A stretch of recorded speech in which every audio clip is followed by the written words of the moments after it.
नमस्कार दोस्तों, हम फिर से लेकर आ चुके हैं आप लोगों के लिए शाम की सभी ताजा और बड़ी खबरें। फटाफट अंदाज में एक एक कर बताएंगे आपको आज देश और दुनिया से क्या बड़ी खबरें निकल कर सामने आ रही हैं। लेकिन उससे पहले दोस्तों एक नजर डालेंगे सुर्खियों पर। प्रधानमंत्री नरेंद्र मोदी के ऊपर गरजे असदुद्दीन ओवैसी, बोले सीमा हैदर वाला मामला अब लव जिहाद है या फिर नहीं। प्रधानमंत्री पर बोला तीखा हमला। वहीं पर अगली बड़ी खबर में हम आपको बताएंगे दोस्तों, दरअसल आपको बताते चले ममता बनर्जी की आंधी में उड़ी बीजेपी तो कांग्रेस ने बनाया प्लान। बताएंगे आखिरकार ममता बनर्जी के से क्यों डर रही है बीजेपी।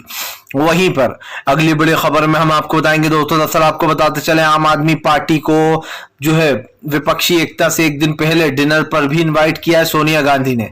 बताएंगे अब अरविंद केजरीवाल की मांग पूरी करने वाली है कांग्रेस। वहीं पर अगली बड़ी खबर में हम आपको बताएंगे दोस्तों, दरअसल आपको बताते चले भारतीय जनता पार्टी के ऊपर जमकर गरजे अरविंद केजरीवाल, बोले बीजेपी ने देश को बर्बाद किया है जीएसटी और जो है नोटबंदी को लेकर। वहीं पर अगली बड़ी खबर में हम आपको बताएंगे दोस्तों, दरअसल आपको बताते चले राहुल गांधी का बड़ा बयान, बोले फिलहाल जेल जाने से नहीं डरता, मैं सच बोलता रहूंगा अंत तक।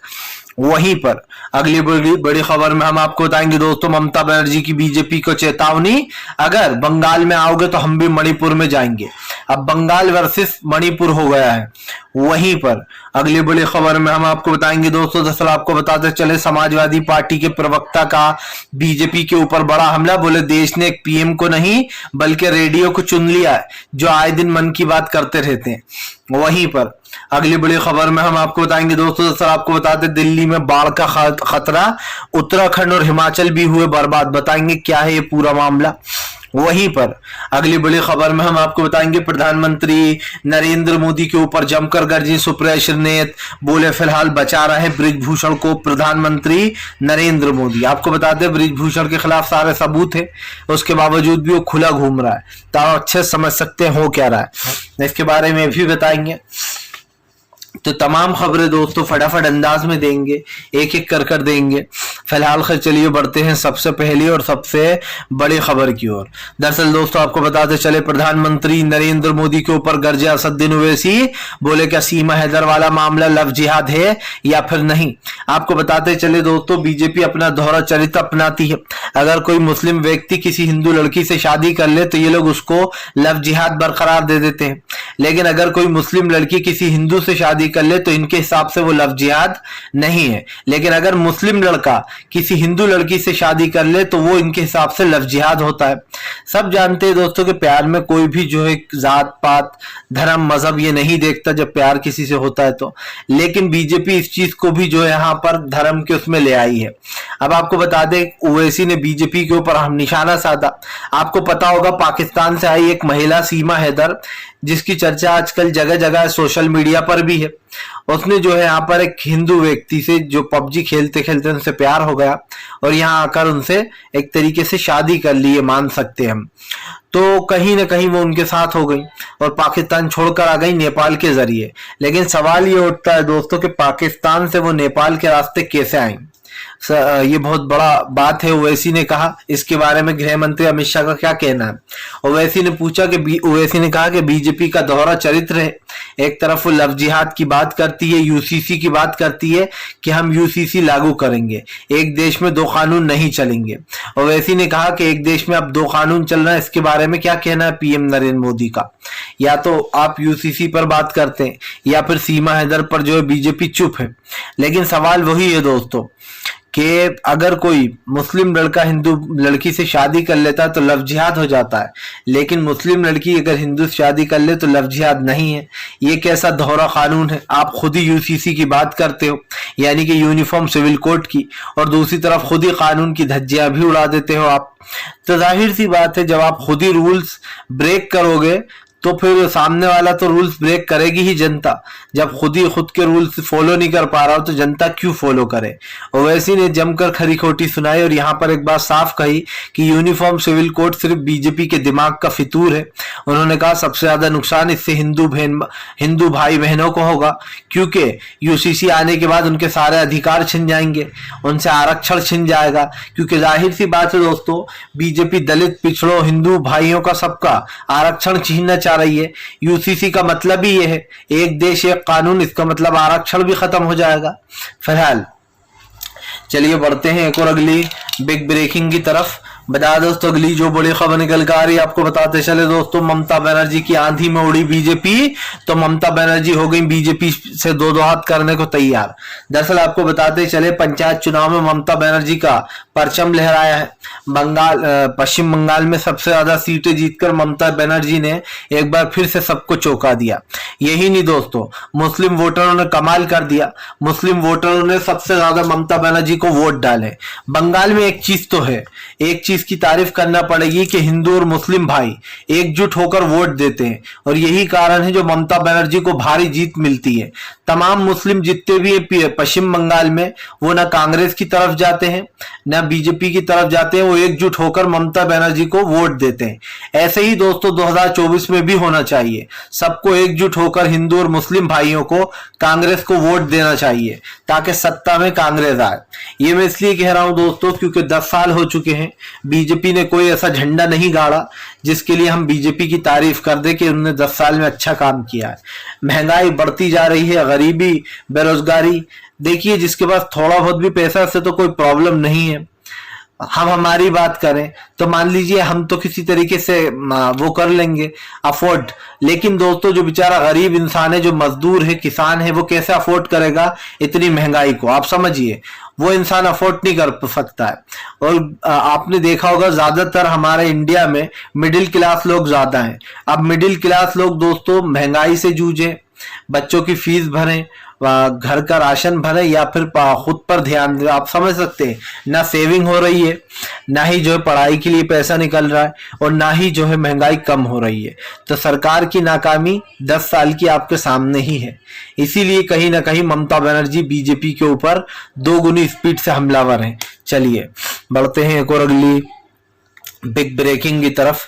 बता दोस्तों अगली जो बड़ी खबर निकल कर आ रही है, पूरे देश भर में कांग्रेस का दोस्तों मौन प्रदर्शन, बीजेपी आई बैकफुट पर। आपको बताते चले राहुल गांधी को सजा देना बीजेपी को भारी पड़ रहा है। जहां एक तरफ आपको बताते चले राहुल गांधी की याचिकाएं खारिज हो रही हैं, तो वहीं दूसरी तरफ अब राहुल गांधी बीजेपी के ऊपर हमलावर हैं। आपको बताते चले कल पूरे देश भर में राहुल गांधी के समर्थन में मौन प्रदर्शन किया गया। राहुल गांधी को समर्थन करने के लिए तमाम लोगों ने उनका साथ भी दिया। दरअसल दोस्तों मामला साफ है, राहुल गांधी और तमाम बीजेपी के जो नेता हैं वो राहुल गांधी को हमेशा घेरने में लगे रहते, लेकिन दोस्तों इस देश के सबसे बड़े नेता बनते जा रहा है राहुल गांधी। वो इसलिए भी है क्योंकि बीजेपी ने ही इस बात को तुल दिया, और उसके बाद राहुल गांधी की भारत जोड़ो यात्रा हुई। भारत जोड़ो यात्रा के बाद से उनकी जो एक पप्पू वाली इमेज बना रही थी बीजेपी, जिस पर करोड़ों रुपए खर्च किए गए हैं कि राहुल गांधी की इमेज पप्पू वाली बन जाए, लेकिन दोस्तों अब असली पप्पू कोई और हो गया है। अब जो लोग गप्पू थे वो असली में पप्पू बन गए हैं, और राहुल गांधी की छवि बदल गई है। बीजेपी इसी से परेशान है। सब जानते हैं कि अगर 2024 में कोई मोदी सरकार को टक्कर दे सकता है तो वो राहुल गांधी ही है, क्योंकि राहुल गांधी इस देश के दूसरे सबसे पॉपुलर नेता बन चुके हैं। दोस्तों जाहिर सी बात है, राहुल गांधी की बढ़ती पॉपुलैरिटी से बीजेपी परेशान है, इसीलिए वो राहुल गांधी को कोर्ट में बार बार घसीट रही है। लेकिन आपको बता दें, जिस केस में उन्हें 2 साल की सजा मिली है, वो केस दोस्तों कहीं से मान्य नहीं होता। मानने इसलिए नहीं होता क्योंकि दोस्तों इससे भी खतरनाक चीजें जो हैं, या फिर मैं यूं कह दूं कि इससे भी बड़े बड़े आरोप बीजेपी के नेताओं के ऊपर है, लेकिन उसके बाद भी बीजेपी के नेताओं के ऊपर कोई भी जो है यहाँ पर वो नहीं लगती, उनके ऊपर कोई भी धाराएं नहीं लगती, अभी तक उनको सजाएं नहीं मिलती हैं। लेकिन राहुल को फौरन 2 साल की सजा सुना दी गई। फिलहाल चलिए बढ़ते हैं एक और अगली बिग ब्रेकिंग की तरफ। बता दोस्तों अगली जो बड़ी खबर निकल कर आ रही है, आपको बताते चले दोस्तों, बेंगलुरु में होने वाली मीटिंग से पहले एक दिन पहले रखा गया है डिनर। सोनिया गांधी ने अरविंद केजरीवाल को भी बुलाया। आपको बताते चले दोस्तों अगली मीटिंग जो है वो विपक्ष की होने वाली है 20 जुलाई को सॉरी 17 जुलाई को। 17 जुलाई के दिन ये जो है महाबैठक होगी। बताया जा रहा है इस महाबैठक के दौरान एक महारैली भी की जाएगी। अब की बार विपक्ष जो है वो 2024 का ट्रेलर दिखाने वाला है बीजेपी को। पिछली बार जो पटना में मीटिंग हुई थी उसमें तो सिर्फ लोगों ने बात ही की थी विपक्ष पार्टियों ने, लेकिन अब की बार बताया जा रहा है विपक्ष की बात हो चुकी है और अब की बार एक मीटिंग के साथ साथ एक बड़ी महारैली भी होगी और बीजेपी को 2024 का ट्रेलर दिखाया जाएगा। इसका सबसे बड़ा मतलब आप समझिए दोस्तों, बीजेपी को घेरने के लिए कांग्रेस पूरी कोशिश कर रही है। सवाल ये है दोस्तों, इस वक्त बीजेपी किसके निशाने पर? बीजेपी कांग्रेस के निशाने पर है, क्योंकि जाहिर सी बात है 2024 से पहले बीजेपी को ठिकाने लगाने पर जो है कांग्रेस अपना फोकस कर रही है। सिंपल सी बात यह है दोस्तों कि इस वक्त भारतीय जनता पार्टी को एक बड़ा झटका लग सकता है, और इसलिए लग सकता है दोस्तों क्योंकि आप भी जानते हैं कि फिलहाल जो बीजेपी है जिस तरीके के वो काम कर रही है उसको लेकर कहीं ना कहीं कांग्रेस हमलावर है। और अब बेंगलुरु में बाकायदा एक महारैली की जाएगी जिसमें तमाम विपक्ष के नेता होंगे बताया जा रहा है, और इस रैली से 2024 का ट्रेलर भी सामने आ जाएगा कि विपक्ष की पावर क्या है। यही कारण है जो अब की बार मीटिंग के साथ साथ एक महारैली का भी आयोजन किया जा सकता है जिसमें तमाम विपक्ष रैली में शामिल होगा। अब देखना यह होगा कि आखिरकार इस रैली का असर बीजेपी पर क्या होने वाला है, क्योंकि जाहिर सी बात है ये रैली बीजेपी के लिए भारी पड़ने वाली है। फिलहाल चलिए बढ़ते हैं एक और अगली बिग ब्रेकिंग की तरफ। बताया दोस्तों अगली जो बड़ी खबर निकल कर आ रही है, ममता बनर्जी का मेगा प्लान, बीजेपी होगी पूरी तरीके से फेल। दरअसल आपको बताते चले दोस्तों, ममता बनर्जी का विपक्षी एकता से जुड़ने का मेन मकसद सामने आ गया है। आपको बताते चले कई लोग ने आरोप लगाए थे कि ममता बनर्जी अपने भतीजे अभिषेक बनर्जी को ईडी से बचाने के लिए बीजेपी के साथ मिल गई हैं, लेकिन पिछले दिनों जब मीटिंग हुई पटना में, जब ममता बनर्जी उस मीटिंग में पहुंची तो सब लोग हैरान हो गए। आपको बताते चले और ममता बनर्जी ने यह भी साफ कर दिया कि वो कभी बीजेपी के साथ नहीं बात कर सकती, ना उनसे दोस्ती कर सकती है। दरअसल दोस्तों ममता बनर्जी अच्छे से जानती है कि अगर उन्हें 2024 में मुस्लिम वोट बैंक का सहारा चाहिए तो उन्हें कांग्रेस के साथ हाथ मिलाना पड़ेगा। सब जानते हैं दोस्तों कि विधानसभा चुनाव लोकसभा चुनाव में बहुत अंतर होता है। सबको ये भी पता है दोस्तों कि विधानसभा चुनाव में तो ममता बनर्जी को हम जिता सकते हैं, इसलिए वोट दिए जा रहा है, लेकिन लोकसभा में जो है दोस्तों मुस्लिम वोटरों का मिजाज बदल जाएगा। वो टीएमसी की जगह कांग्रेस को वोट करेंगे, क्योंकि सब जानते हैं दोस्तों कि कांग्रेस ही है एक पार्टी जो 2024 में बीजेपी को उखाड़ सकती है। यही कारण है जो ममता बनर्जी ने प्लान बनाया कि क्यों ना कांग्रेस से हाथ मिलाया जाए और जितने भी मुस्लिम वोटर हैं वो तमाम हमें भी वोट दें, टीएमसी को भी वोट दें 2024 के लोकसभा इलेक्शंस में। जैसे कि मैंने आपसे कहा कि लोकसभा और विधानसभा में बहुत फर्क होता है, यहाँ पर एक सीट पर एक ही कैंडिडेट खड़ा होता है। ऐसे में दोस्तों अब ममता बनर्जी का ये प्लान काम भी आएगा, क्योंकि जाहिर सी बात है जो कांग्रेस के वोटर हैं वो एकजुट होकर ममता बनर्जी को वोट दे देंगे। इसलिए देंगे क्योंकि उन्हें पता रहेगा कि ममता बनर्जी जो है वो कांग्रेस के साथ गठबंधन में है। इसीलिए कहीं ना कहीं दोस्तों अब वो बीजेपी को एक बड़ा झटका लगेगा और ममता बनर्जी ने अपना पूरा प्लान जो है वो तैयार कर लिया है 2024 के लिए। चलिए बढ़ते हैं एक और अगली बिग ब्रेकिंग की तरफ। बताया दोस्तों अगली जो बड़ी खबर निकल कर आ रही है, आपको बताते चले दोस्तों, भारतीय जनता पार्टी के ऊपर जमकर गरजी सुप्रिया श्रीनेत, बोले फिलहाल कौन बचा रहा है ऐसे रेपिस्टों को जो लड़कियों को मॉलेस्ट करते हैं, उनके साथ छेड़खानी करते हैं और फिर सरकार उन्हें बचा लेती है। आपको बता दें बृजभूषण को लेकर कांग्रेस बीजेपी के ऊपर हमलावर हो गई है। कांग्रेस का कहना है कि बीजेपी बृजभूषण को बचाने के लिए हर मुमकिन कोशिश कर रही है। कांग्रेस यहीं पर नहीं रुकी, कांग्रेस ने बीजेपी को घेरते हुए कहा कि बीजेपी जानबूझकर बृजभूषण के खिलाफ कोई कार्रवाई नहीं करना चाहती, क्योंकि वो बृजभूषण को सुरक्षित रखना चाहती है। दरअसल दोस्तों बृजभूषण के ऊपर ये आरोप लगे कि उन्होंने जो है यहाँ पर छेड़खानी की है, और यही नहीं दोस्तों ये बताया जा रहा है, ये साबित हो रहा है कि बृजभूषण गुनहगार है, यानी कि वो कहीं से भी दोस्तों जो वो कह रहा था कि मैंने कुछ नहीं किया है, ये सारी बातें झूठ साबित हो रही हैं। क्योंकि इंडियन एक्सप्रेस ने साफ साफ छापा है कि बृजभूषण गिल्टी, यानी कि बृजभूषण ने ये सब कुछ किया है दोस्तों, लड़कियों को मोलेस्ट किया है, उनको परेशान किया है, और खास करके कई बार उसने, आपको बताते चले जो एक्सरसाइज के लिए या फिर जो पहलवानी के लिए जो पाउडर वगैरह आते हैं उसकी जगह उसने लड़कियों को कुछ ड्रग्स टाइप भी दी है, ये भी चीज सामने आई है। तो ये कहना गलत नहीं होगा कि बृजभूषण के ऊपर कांग्रेस बीजेपी को घेर रही है। कांग्रेस ने पूछा कि क्या प्रधानमंत्री भूल गए जब उन्होंने कहा था कि ये तो हमारे घर की ही बच्चियां हैं। जाहिर सी बात है दोस्तों, बृजभूषण बीजेपी का नेता है, अब तक उसकी कोई गिरफ्तारी नहीं हुई, उस पर कार्रवाई नहीं हुई, और अब सवाल तो उठेंगे ही जब बृजभूषण जैसे लोग इस तरीके की घिनौनी हरकतें करते फिरेंगे बाहर। लेकिन बीजेपी को क्या फर्क पड़ता है, वो तो उस पर अभी भी कार्रवाई नहीं कर रही है फिलहाल। चलिए बढ़ते हैं एक और अगली बिग ब्रेकिंग की तरफ। बता दोस्तों, अगली जो बड़ी खबर निकल कर आ रही है आपको बताते चले दोस्तों। अखिलेश यादव का बड़ा बयान, बोले बीजेपी विपक्षी एकता से घबराई हुई है।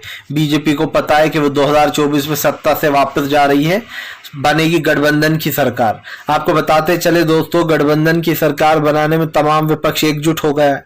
जहां बीजेपी को उखाड़ने के लिए गठबंधन ने अपना पूरा इंतजाम कर लिया। यही नहीं दोस्तों, इस बार साफ दिखाई दे रहा है कांग्रेस की रणनीतियों से बीजेपी परेशान है, और खास करके कांग्रेस जो अपनी रणनीति बनाए हुए दोस्तों, उससे कहीं ना कहीं बीजेपी में भगदड़ मची हुई है। आपको बताते चलें, इस वक्त बीजेपी जो है वो पूरी तरीके से घिर चुकी है, और ऐसे में दोस्तों अब 2024 के आने वाले चुनाव से पहले ही बीजेपी को जो है यहाँ पर तमाम कांग्रेस ने घेर लिया है, क्योंकि बृजभूषण वाला जो मामला है वो काफी लंबा तुल पकड़ रहा है। सबसे बड़ी बात यह कि अब तक बृजभूषण को जेल में होना चाहिए था, लेकिन वो दोस्तों खुला घूम रहा है। क्यों? क्योंकि कहीं ना कहीं बृजभूषण जैसे लोग दोस्तों यहाँ पर जो करते हैं उसको लेकर देश में सवाल भी उठते हैं। और जाहिर सी बात है, एक तरफ हम जो बेटी बचाओ बेटी पढ़ाओ का आप नारा देते हो, दूसरी तरफ आपके ही नेता बेटी बचाओ बेटी पढ़ाओ की धज्जियां उड़ा रहा है। वो कैसे उड़ा रहा है ये सबने देखा है, ये बताने की जरूरत नहीं है। तो कम से कम ये ढोंग तो बंद कर ही दे प्रधानमंत्री जो वो करते हैं आकर, क्योंकि जाहिर सी बात है, एक दिन लाल किले पे 26 जनवरी के दिन की बात है, प्रधानमंत्री महिला सुरक्षित की बात कर रहे थे कि महिलाओं की हम बहुत रिस्पेक्ट करते हैं, हम महिलाओं की बहुत रिस्पेक्ट करते हैं, उनकी इज्जत करते हैं। लेकिन दोस्तों आप समझिए, दूसरी तरफ जो गुजरात सरकार है वो बाकायदा बिल्किस बानो के उन 11 रेपिस्टों को छोड़ दिया था, जिन लोगों ने बिल्किस बानो के साथ उनके परिवार के 5 सदस्यों को मार दिया था। सवाल ये उठता है कि जिस दिन आप महिलाओं के सम्मान की बात कर रहे थे लाल किले पे खड़े होकर, उसी दिन आपने बिल्किस बानो के तमाम रेपिस्टों को छोड़ दिया।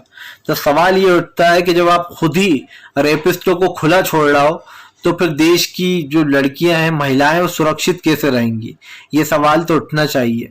फिलहाल चलिए बढ़ते हैं एक और अगली बिग ब्रेकिंग की तरफ।